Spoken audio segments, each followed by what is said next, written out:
اللہ کے رسول فجر کی نماز پڑھا رہے ہیں، میں پیچھے نماز پڑھ رہا ہوں اور پہلی صف میں 21ویں نمبر پہ میں کھڑا ہوں۔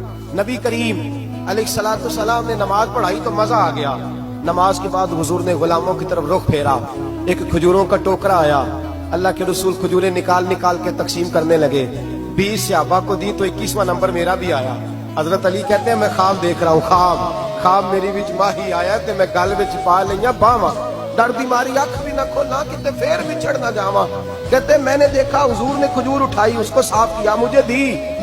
فرماتے کچھ کھجور کا مزہ، کچھ دستے مبارک کا مزہ، کمال ہی ہو گئی، اتنا ذائقہ آیا۔ حضرت علی فرماتے ہیں دل بڑا کرتا تھا کہ ایک کھجور اور مل جائے، پر سب کو ایک ایک ملی تھی، میں نے مطالبہ نہیں کیا۔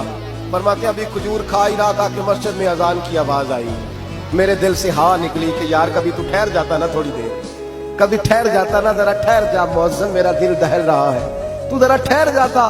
کہتے ہیں اٹھا، وضو کیا، سنت پڑھی، بوجھل قدموں سے مسجد گیا، پہلی صف میں کونے میں بیٹھ گیا۔ مکبر نے اقامت کہی، عمر مصلی پہ کھڑے ہوئے۔ کہتے ہیں میں چونکا اس وقت جب عمر فاروق نے بھی وہی صورتیں شروع کر دی جو رات خواب میں رسول پاک نے پڑھی تھی۔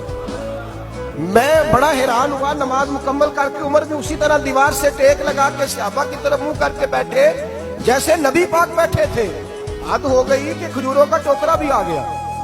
کہتے ہیں فاروق اعظم بانٹنے بھی لگے، 21واں نمبر میرا بھی لگ گیا۔